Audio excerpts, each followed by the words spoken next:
Good afternoon, everyone. Welcome to Primetime at the Bethel University Library. Primetime is a collaboration between the Friends of Bethel University Library, Academic Affairs, and other offices on campus, and celebrates learning in and beyond the classroom of Bethel faculty, students, and staff. We archive videos of past presentations. If you'd like to explore them, you can find them on the Bethel University Digital Library YouTube channel or in the Spark Digital Archive. Join us next Tuesday, November 19, when Dr. Anne-Marie Koistra, Professor of History and the 2024-25 Faculty Excellence in Teaching recipient, will share her thoughts on teaching vulnerability, hospitality, and the liberal arts. Today we welcome Nick Zimet, Director of Field Education and Assistant Professor of Social Work, in conversation with special guest, award-winning designer, illustrator, and creative director Melanie Walby. Please welcome them. All right. Good afternoon, everybody. We are excited to be back in the library for our Primetime presentation. Before I welcome Melanie, our guest, up to engage, I just wanted to set the stage a little bit about what we're doing. The Social Work Department is in year 2 of a speaker series that we call our Human Experience Speaker Series. The intention of this speaker series is to introduce our students to a wide variety of human experiences and ask our students to be thinking and reflecting about those experiences. So on your chairs, you all received a critical reflection sheet. This is a sheet we ask our students as they listen to stories to be engaged with. It's a way to orient how they should be listening and what we should be thinking about and how we should be listening to our speakers. So I invite you, if you're a non-social work student, I invite you to use that sheet as a way to orient your listening to Melanie as she gets ready to share. Social work is also a professional major. It's a professional program. What that means is there are particular learning competencies our students are required to learn and then demonstrate that they've learned them. They typically do this in their practicum settings. Our Human Experience Speaker Series was born out of our need and intention to figure out how do we help our students learn a particular learning competency. The particular learning competency is what we would call number 3. And it's the competency of engaging anti-racism, diversity, equity, and inclusion in their social work practice. So what we do before any of our speaker series speakers begin, we ground in reading the competency, repetition, thinking about it, reflecting on it. So I'm going to read to you our competency, and then I'm going to introduce you to our speaker, and then we're going to listen to her, and then we'll have some time for some conversation and questions afterwards. So you'll see it on your sheet here. Social work competency 3. Social workers understand how racism and oppression shape human experiences and how these two constructs influence practice at the individual, family, group, organizational, and community levels and in policy and research. Social workers understand the pervasive impact of white supremacy and privilege and use their knowledge, awareness, and skills to engage in anti-racist practice. Social workers understand how diversity and intersectionality shape human experiences and identity development and affect equity and inclusion. The dimensions of diversity are understood as the intersectionality of factors including, but not limited to, age, caste, class, color, culture, disability and ability, ethnicity, gender identity and expression, generational status, immigration status, legal status, marital status, political ideology, race, nationality, religion, and spirituality, sex, sexual orientation, and tribal sovereign status. Social workers understand that this intersectionality means that a person's life experiences may include oppression, poverty, marginalization, and alienation, as well as privilege and power. Social workers understand the societal and historical roots of social and racial injustices and the forms and mechanisms of oppression and discrimination.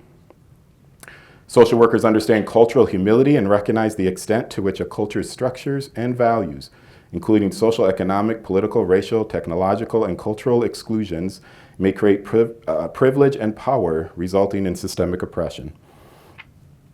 So we're here today to just engage this competency for our social work students, and we invite and are very excited to have other guests here as well. Today's Human Experience Speaker Series is, again, hosted by the Social Work Department in partnership with our friends in the Art and Design Department. There are some refreshments and snacks over here, so feel free to help yourself to that. As you're listening to Melanie speak, again, she'll be speaking for about 20 minutes, and then we're going to invite some dialogue and some questions. You each have a card at your seats if you'd like to write down a question. Put your name on that card if you like. We do have some shirts and some bags over here that we will gift out to the question askers today. So make sure you write some questions down. Dr. Edie Shapolsky is right over here. She'll be, when Melanie is done, she'll be walking around here. Just hold up your card and she'll grab that card from you, and she'll be facilitating some of the question and answer time. I think that's what we have. So I'm going to introduce our speaker, our guest, Melanie Walby. So Melanie, come on up. Since 2010, Melanie has had experience at various ad agencies, design firms, and design-centered nonprofits in Minneapolis. That has taught her the power of visual communication and narrative change. Throughout her I'm not an art person. Typographic? How do you say that? Typography, okay. Just don't ask me to spell it, too. Typography, posters, and her coffee table book, Clearwater, she weaves together history, social justice, and theology as an interconnected story. Originally written and designed throughout 2020 as an art exhibit, this work is a collection of illustrations and designs that take the reader through an intimate and deeply spiritual conversation between two Black women, leaving people with an understanding of dismantling racism that feels more spiritual than divisive. And so, Melanie, thank you. Welcome. Hello. Am I mic'd up? Check. Oh, yep, you can hear me. I'm going to set a timer really quick. I forgot to do that. All right, I'm very excited to be here with all of you today. My name is Melanie Walby. I'm a creative director, illustrator, designer, public speaker, founder, and most recently an author. A little bit of my background: I was born in Charlotte, North Carolina, and when I was 4 years old, I moved to Eau Claire, Wisconsin, and I grew up there, graduated high school in 2005, and moved to Minneapolis to pursue a graphic design degree from the Art Institutes, International, Minnesota. So the other AI, not the AI you think of when you hear the letters. My first two design positions were internships while I was in school. I worked at a place called Vision Van Gogh, and then I worked at another place called Spin It before graduating in 2011. And then I also volunteered for about 7 years. I was part of AIGA, which is a design organization. I led the Sustainable Design Committee.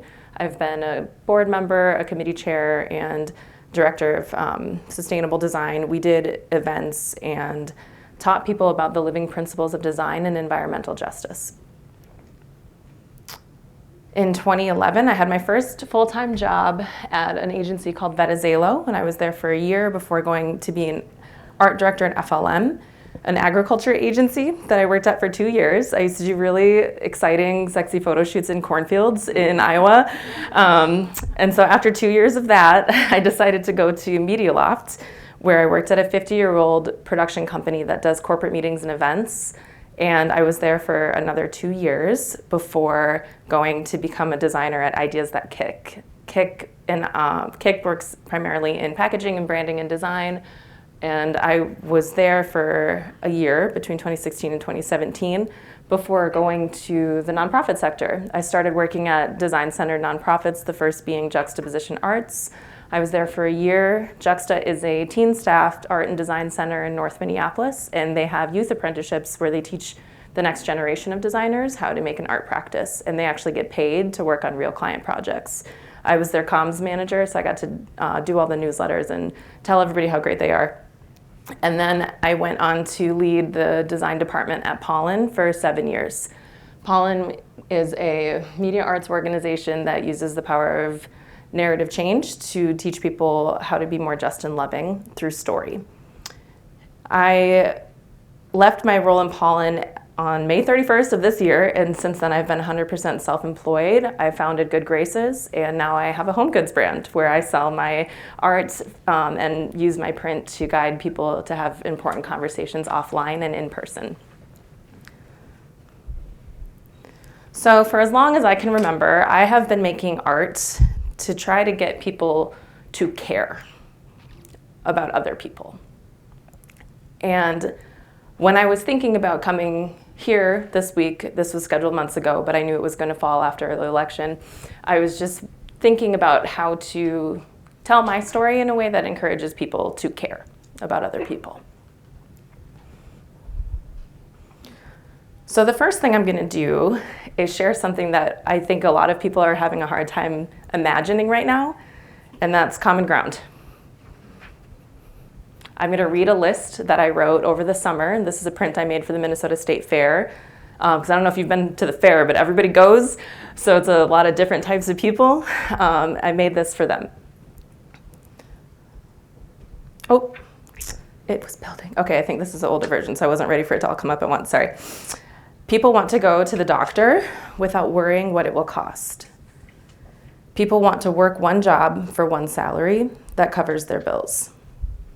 People want parental leave and affordable childcare. People want to go to the dentist every 6 months without going broke. People want mental health resources that don't cost more than their groceries. People want to make their own decisions about their bodies. People want to see humane politicians who actually care about our struggles. People don't want to be persecuted for who they worship. People want to eat food, drink water, and breathe air that won't make them sick. People want to protect life on Earth because it is our only option. People don't want to be afraid of getting shot by community members or police. People want housing to only cost what it costs, not what people get away with charging. People want to trust the news, journalists, and elected officials to be truthful. People want to pursue higher education without going into decades worth of debt.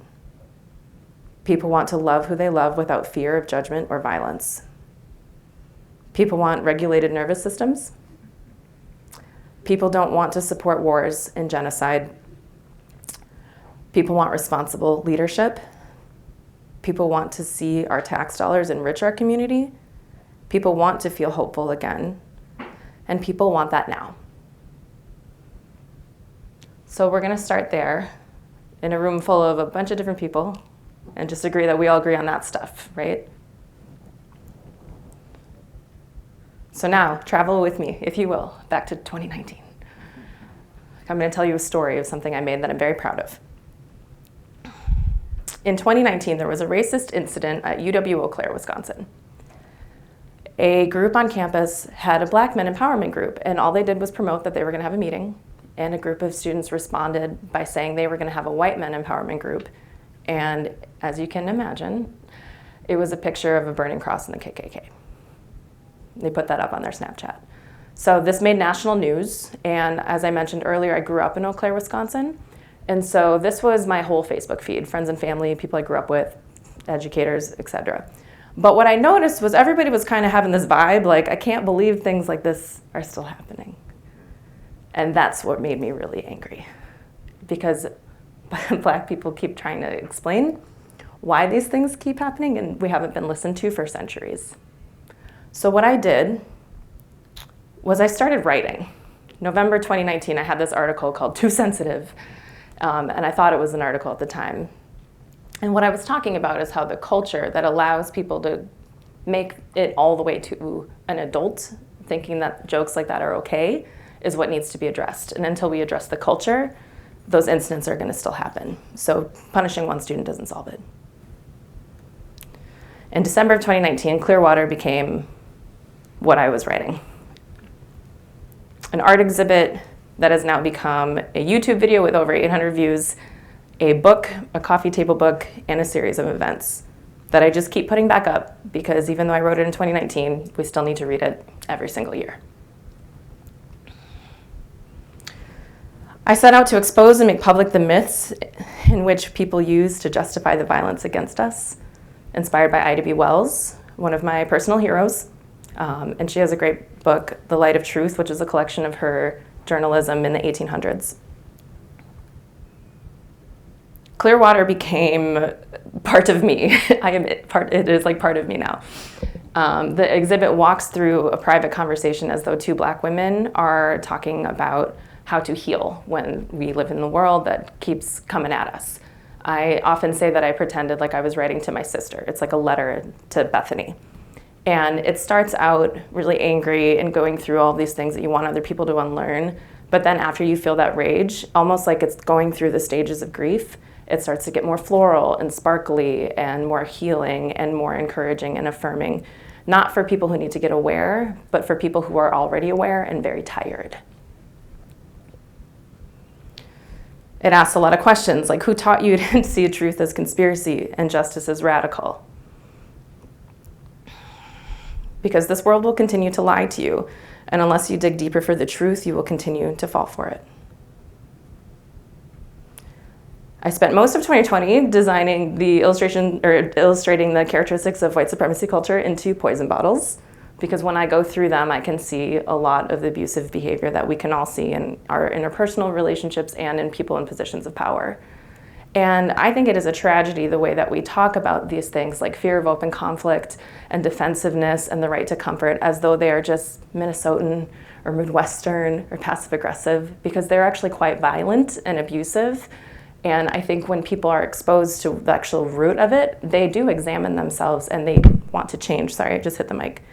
And one of the most beautiful things about this resource that Tima Kuhn and Kenneth Jones and a lot of other people wrote back in 2001 is that it offers an alternative. These are abusive behaviors that we've been poisoned with, but we can take an antidote to not be poisoned anymore. We can get well. It goes on to provide affirmations like stop depriving yourself of your own healing. You deserve to rest. You deserve to enjoy the world we're trying to build while we're living in it. And I used a lot of scripture. I'm not going to read this whole thing because I'm looking at my time, but I do want to read the part that always sticks out to me when I look at Ezekiel that inspired me to make it one of the pieces in the show. God said, I am sending you to a rebellious nation that has rebelled against me. They and their ancestors have been rebelling against me to this very day. They are a stubborn and hard-hearted people. I am sending you to say to them, this is what the sovereign Lord says. Do not fear them or their words. Don't be afraid, even though their threats surround you like nettles and briars and stinging scorpions. Do not be dismayed by their dark struggles. You must give them my messages whether they listen or not. But the people won't listen to you any more than they listen to me. The whole lot of them are hard-hearted and stubborn. But look, I have made you as obstinate and as hard-hearted as they are. I have made your forehead as hard as the hardest rock. So don't be afraid of them.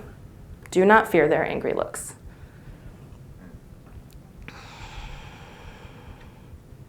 So I keep putting this back up because every time I do, I see a lot of people change. People have changed the way they vote because of Clearwater exhibit.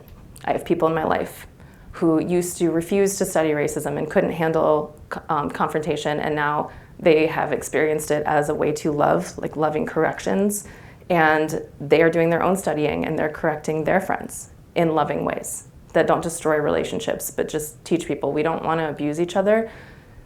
We deserve dignity. Because God's blessing and love for humanity is not up for debate nor competition. The whole point of Clearwater is to point people to a lot of resources. There are entire podcasts dedicated to having conversations like this, entire books, entire documentaries, entire communities of people.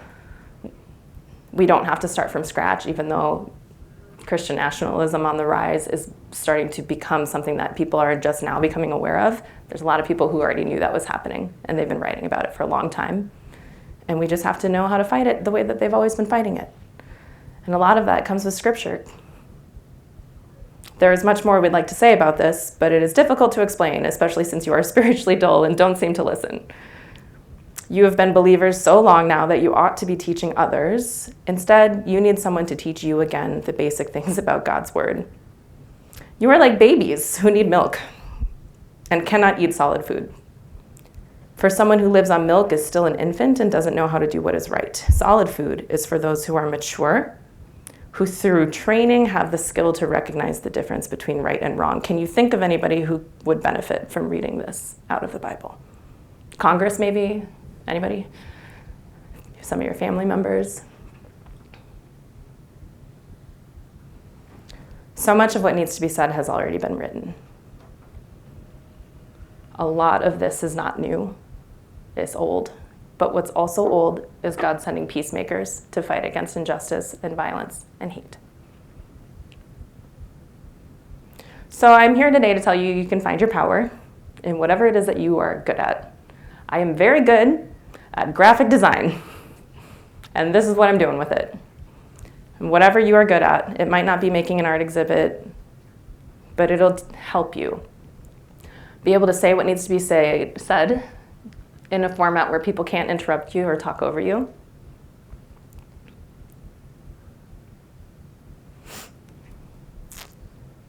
And that's what I came here to tell you today.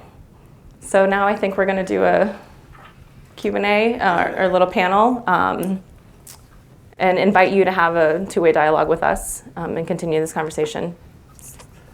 Thank you.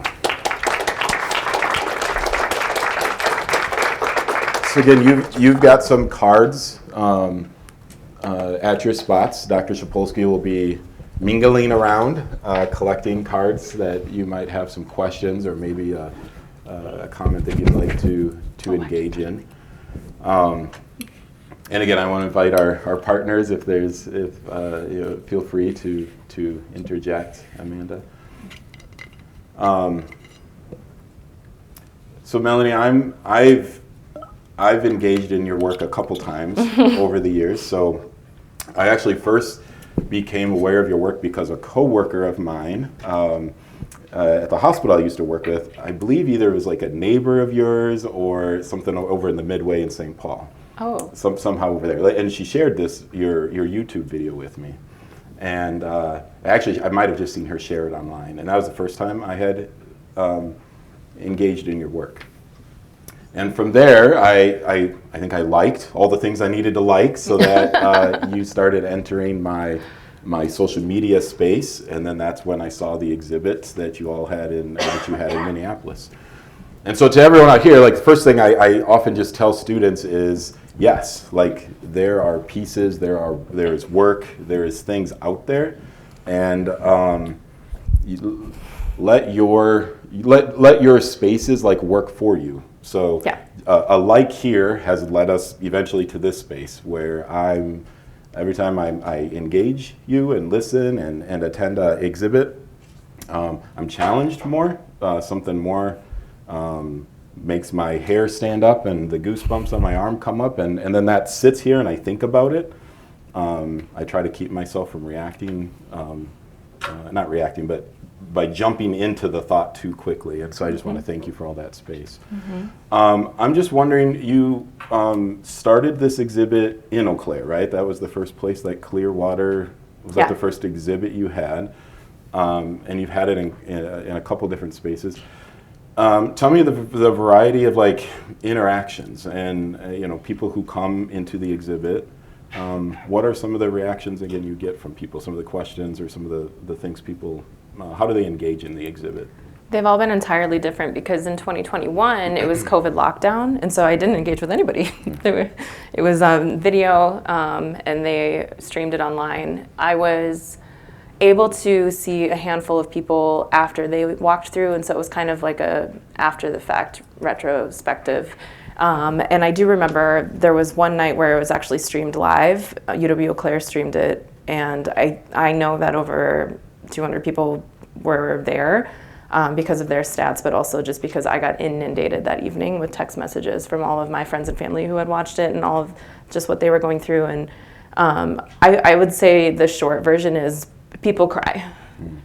Everybody cries, and from all different walks of life, demographics, religion, race, age, zip code. I don't know very many people who haven't engaged with, especially the artist talk video, with the amount of space it takes up and the music over it. A lot of people get really emotional. And because it's something that you engage with really privately, that space is there and almost became what it was meant for. My original plan was to have an exhibit with like 100 people and like the big event and party and stuff.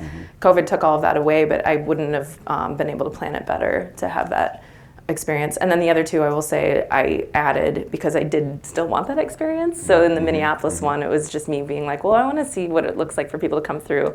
And then the Delta variant hit, and there was another COVID lockdown. So I was like, okay, maybe it's not meant to be. Maybe this is something people just are supposed to experience in isolation. And so I made it a book. Take it home. You don't even need to talk to me. Like, go sit on your couch and be alone with it. Yeah. Yeah. Amanda. Yeah, I think that's something that is really striking me is your skills as a designer are allowing you to make a really attractive object or like environment where people are drawn to it and they feel comfortable like engaging, because visually it's like such an attractive and well-made space. But I'm curious when you say like, oh, lockdown, and so people couldn't be there in person, they were having this individual experience. And I was kind of trying to formulate like some question or observation about the way that I think your work is doing that. Anyways, because of the visuality, right? The text instead of a. They're trying to help you with your mic. I don't know if is that working now? Yeah, you're good. That the text being designed in such a way that people can like move at their own speed and they can kind of process at a different speed than even like a dialogue. And I think that seems really strategic and really powerful because like your visual design is welcoming. And I think that there's something about that makes space for people to then investigate, like, just it's a different pace and mode than just a direct dialogue. Yeah. And I think that's powerful. Yeah, I appreciate that. It's also why most of the content within Clearwater, you can't find it on Instagram. Like I intentionally don't make it into, I know that it would be very successful if I made TikTok and all that stuff, but I don't want people to have a little like, here's a quote I read. I'm like, no, I need you to sit in your body and read it. And 20 minutes is up. I got to stop doing my presentation. I turned it on silent, but I guess that's no match for the alarm. Could you say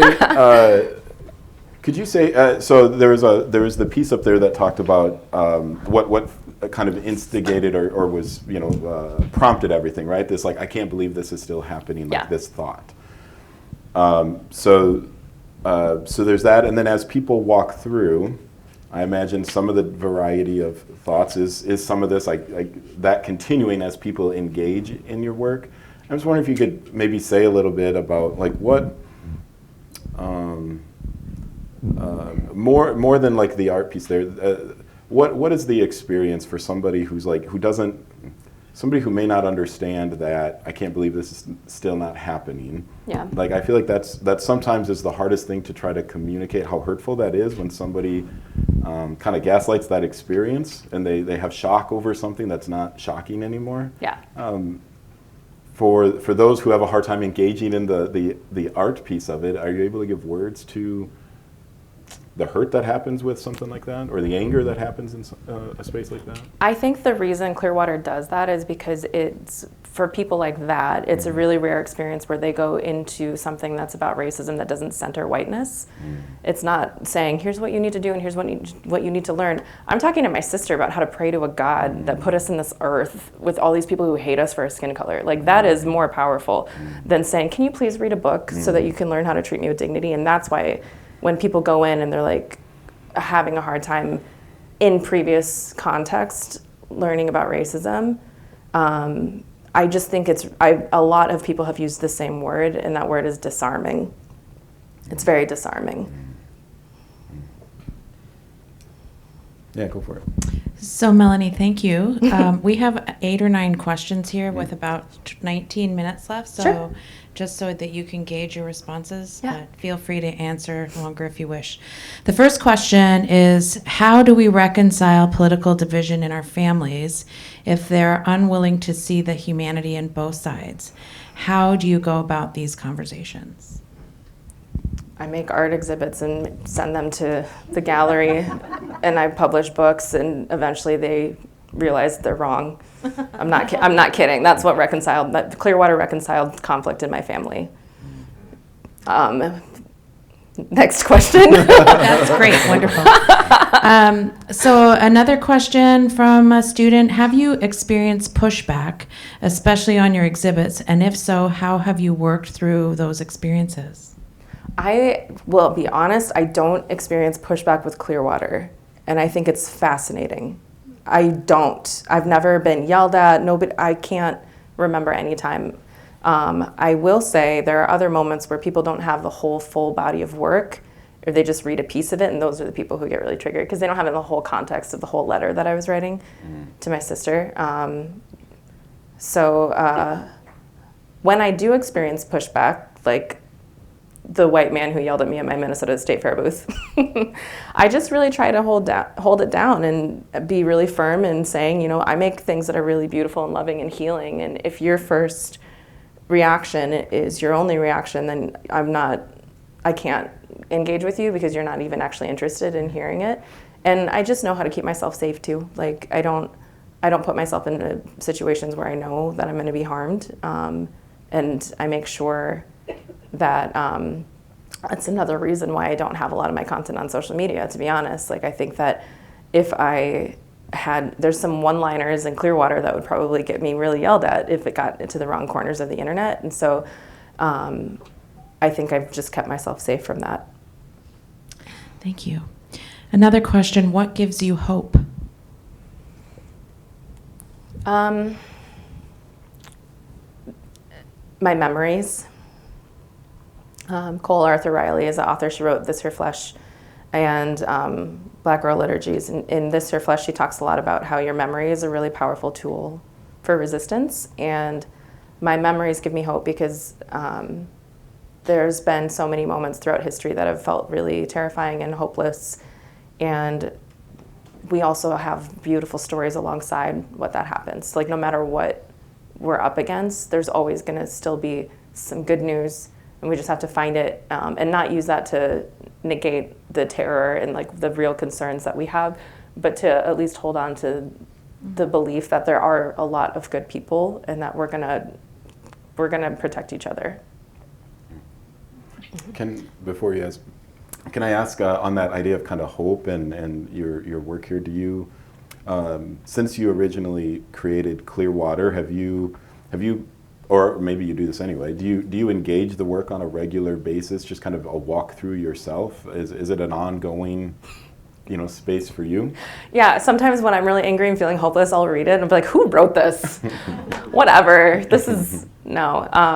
And accidentally, usually it's something like I'll be making the exhibit into the book, and inevitably that forces me to read it again. But yeah, it's effective on me even. So another question asker says this: thank you for sharing your work and your thoughts. For those not gifted in graphic arts, do you have suggestions on other ways we can be bridge builders with those who may disagree with us, especially in these divisive times? Yeah, I'm a really big believer in getting involved in politics. One of the things that has kept me really grounded over the last 4 years is being a witness to organizing. And the organizers that we have in this community are some of the most brilliant, dedicated, loving people in the entire country. I'm not exaggerating. And so if you're feeling alone, it can be intimidating if you're specifically talking about confronting your family. I'm like, who is it? If you're worried about confronting your own loved ones, usually that comes from feeling outnumbered. And the way that you're being dismissed usually comes from them feeling like you are outnumbered. But they just think that they outnumber you. They don't. And if you can build a community of people around you who also believe in caring for others and humanity, it'll build that confidence that you need. And it'll also give you practical things that you can do. Sometimes the path to justice isn't correcting or getting somebody else to change their behavior. Sometimes it's moving that energy into, well, I'm going to go door knock. If you're not, I'm going to donate money to people who aren't taking PAC funding. That's one of my favorite things to Google, like who's running against all these people I don't like in Congress, and they give $5 a month from me. So you can find something else to do don't let like changing other people be the biggest thing that's on your list, and that'll help over time. And sometimes when you model that, people change. Next question. What is one piece of art other than your own that has impacted you and community to create a change? And then as a subnote, change of perspective regarding a certain topic.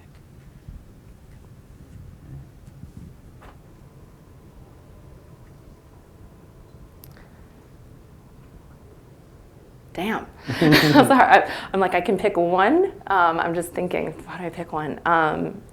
I think I'll just say the first thing that came to mind is Meg Lionel Murphy, who I worked with at Pollen for 7 years. Her whole art practice is dedicated to sharing stories of domestic violence survivors. She is a domestic violence survivor. And she reframes the power dynamic by drawing these giant women who are like eating these tiny men. And it's good. And she talks about how crying actually makes you grow. You grow into this great big giant. And I think that her work, though I don't have the same experience with domestic violence, I definitely have stories in my life where what helped me grow the most was really like grieving through it and letting myself cry, So I would say Meg. The next question, when did you become a Christian and how have you seen this change in your work? Do people respond differently when they realize you're a Christian? To the last question, yes. I think people who haven't experienced Black theology, womanist theology, like it's something that isn't centering a white Western worldview, they get really confused. I had some really funny interactions with people at my Minnesota State Fair booth. But I think it's a pretty small percentage. I think most people aren't thinking as much about me, and they're thinking more about themselves and their own relationship to God when they engage with my work, which is the goal. It's not really actually about me. I'm not really telling my story. And to the first question, December 28th, like my birthday, I don't have any memories any day of my life not believing in God. I don't really think I became a Christian, and I know for a fact I've never not identified as somebody who believes in Jesus. What has evolved for me is spaces that are no longer comfortable because they're not quite they're not like able to hold, they don't have a theology that can hold my reality. But I'm really grateful that I've found other spaces that can, like Liberated Together and Reclaiming Our Theology podcast, and all the friends that I've made from this exhibit. What has been one of your biggest challenges throughout your journey, and how did you overcome it? One of my biggest challenges. I think as an artist, you have to figure out how to eat. and that's hard. A lot of people go through a journey in their career doing things that don't align with your values, doing things that maybe aren't necessarily your interests, or maybe they are your interests, but you're not a good fit at the company. And when you are not the majority, it can start to feel like there's something wrong with you. And so I think that was the hardest thing, was just going to place. I don't know if you noticed in my resume, but I'm like 1 year, 2 year, 1 year, 2 year, 1 year. And for a while I was starting to be like, maybe I'm not good at this. Like I can't find something that works for me. But then you noticed I worked at Pollen for 7 years. Like I found something that was good for me. So yeah, just finding what I wanted to do. And I know that there's going to be times in my life where I'll still have to kind of do things that aren't quite it. But I won't ever go back to, like, I once had to make an RFP for Monsanto, and it haunted me so much that I quit my job. So, what, if anything, has shifted about how you will approach your work post-election 2024? It really took everything in me to not change my talk, but I came in here this morning and was like, so much of what needs to be said has already been written. I just gave you the same talk that I've been giving since 2021, 2022, 23, 24. It doesn't mean my actions aren't going to change or the way that I organize or engage with community is going to change, but this is the work. This has been the work. And how much time do we have? Do we have time for a couple more questions? Okay. You had a slide that talked about reclaiming my theology. How do we go about reclaiming our theologies? I'm grabbing it so you can see. Okay, so this is a podcast. Listen to the podcast because I can't answer in a full question. But what I would say first and foremost is God looks like you.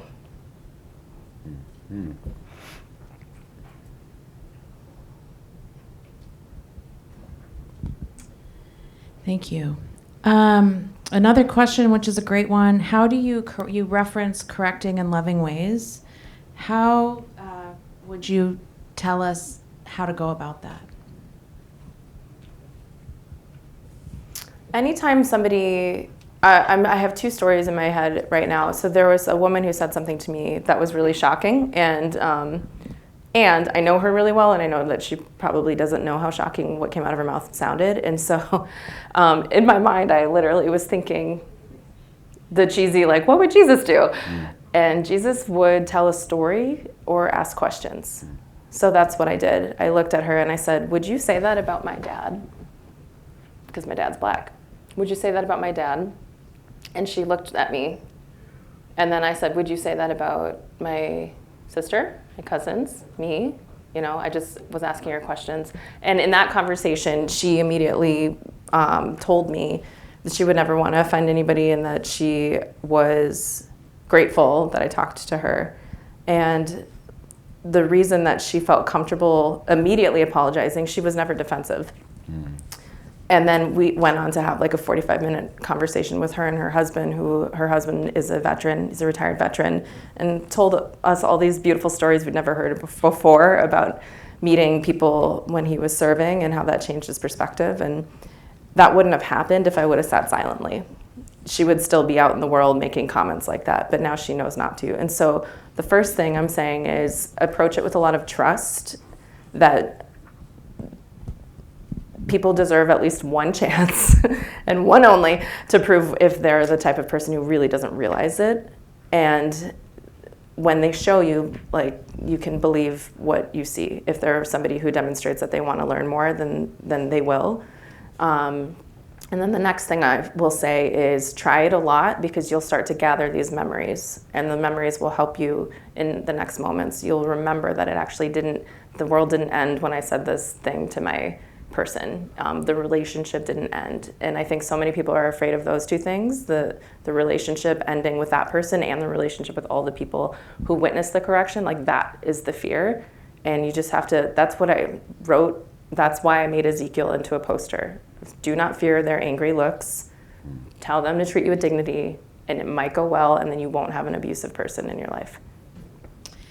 And this next question kind of ties to that. There's two more. Okay. When did you decide to include scripture with your work?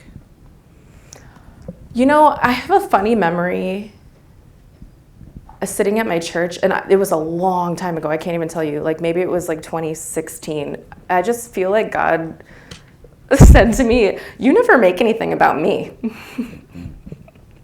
And I remember really distinctly, I have it in my diary, like I wrote it down and I started to laugh. And I think that was when I started, I know actually for a fact it was 2016, because that Let Hope Arise print that if it's up there, Let Hope Arise was the first thing that I made about scripture, about theology. And it's a worship song lyric, if you are familiar.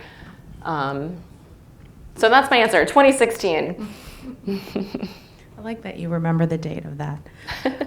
The final question I have, unless anyone else has a card that I haven't collected, is what do you think is the most important practical thing a common person can do to advance goodness in these days? Be good to yourself. You got to believe that you deserve it for yourself, and then you'll believe that other people deserve it too. Thank you. Are there any other questions out there? All right. Just a few more minutes, if I could. Could you go to the slide right before this one? I think was the Find Your Power.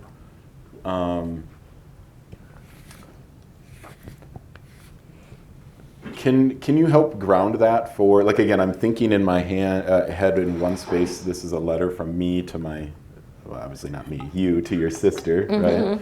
And so this find your power, maybe words, kind of final affirming words or so, maybe to her.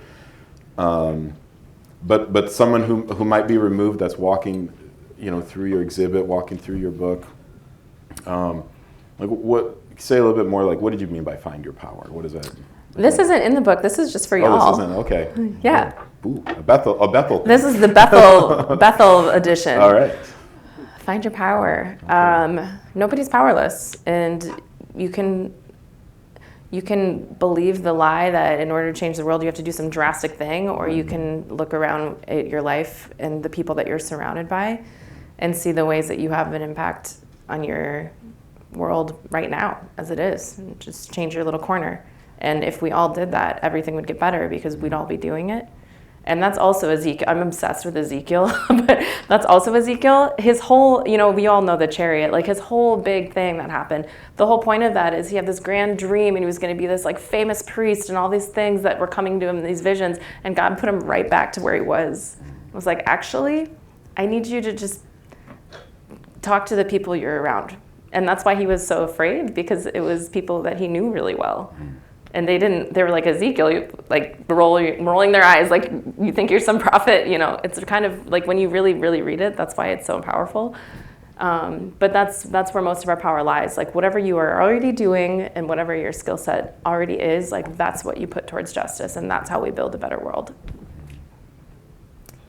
Thank you. As you were talking, we talked to our social work students anyway quite a bit about micro, meso, macro, interventions and work. And as you were talking, and I was listening and thinking and listening at the same time, I was getting this picture of you and your sister, and just this, like, it's this intimate exchange, this intimate letter. Do the little, the small thing for one person, while at the same time, exhibits. Now people are also walking through, and just such a great great just kind of a picture of just that liberation work happening in like an individual relationship, prompting somebody on to claiming that space, while also bringing that kind of liberating space to communities and to people that might be in a similar kind of questionable, frustrated, anger disposition. I think one thing I am hesitant to say, but I have said this to a lot of people who are really good friends of mine who've pulled me aside when they're like, how do I confront my family? Buy your family member my book. My book changed the people that were hard for me, and so much that I don't even actually have tension with them anymore. It's been years. I'm not just saying that because I want you to buy my book. It actually works. It is effective. Thank you. So segue then. So buy my book. We're going to wrap up here shortly. So Melanie will hang around for a few moments. She has a table over here that has some of the prints that you saw up here. Has the book, the Clearwater book that's over there. Anything else you want to say just about how people, do you want to go back to the first slide? I think it had like how people could follow you maybe, or how they... Oh yes, I have some business cards on the table. They're little square prints, and that has all my social media on it. And just cover your eyes because it is the very first slide. I'm going to go all the way back up. It sounds like they could go to Home Goods too. Is that what I heard? Like Home Goods, or not the actual store? It's just you're saying Home Goods. No, Home Goods is the brand category that I fall within. Gotcha, but my store is goodgraces.store.